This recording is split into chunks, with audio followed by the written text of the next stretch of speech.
साम्राज्य सामान्यांचा असामान्य आवाज। शेतकऱ्याच्या जमिनीची मोजणी झाल्यानंतर क्षेत्र दुरुस्ती करून देण्यासाठी 30,000 रुपयांची लाच मागणाऱ्या भूमापकास लाचलुचपत प्रतिबंधक विभागाने रंगेहात पकडले। केस तहसील कार्यालयासमोरून जाणाऱ्या महामार्गावरील एका हॉटेलमध्ये 10,000 रुपये लाच स्वीकारताना भूमापक माणिक वाघमारे याला एसीबी पथकाने जेरबंद केले।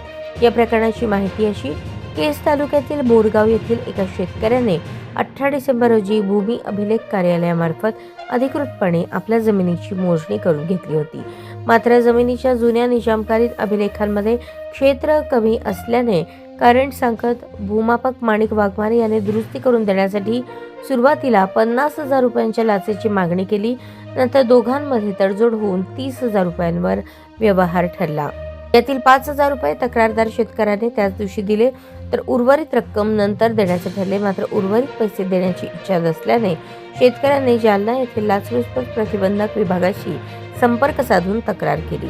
एसीबी अधिकाऱ्यांनी तक्रारीची चौकशी करून सत्यता पडताळल्यानंतर सापळा रचला।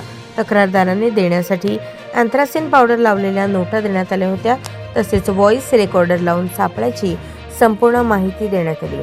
29 डिसेंबर रोजी दुपारी 1:30च्या सुमारास तक्रारदार शेतकरी भूमी अभिलेख कार्यालयात गेला आणि भूमापक वाघमारे याला 10,000 रुपये लाच देण्यासाठी आणण्याचे सांगितले।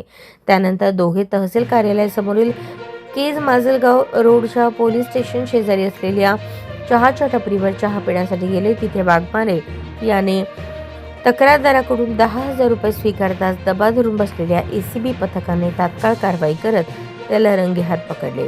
गेवराईत वाळू माफियांकडून लाच घेताना पोलीस हवालदार रंगेहात सापडला।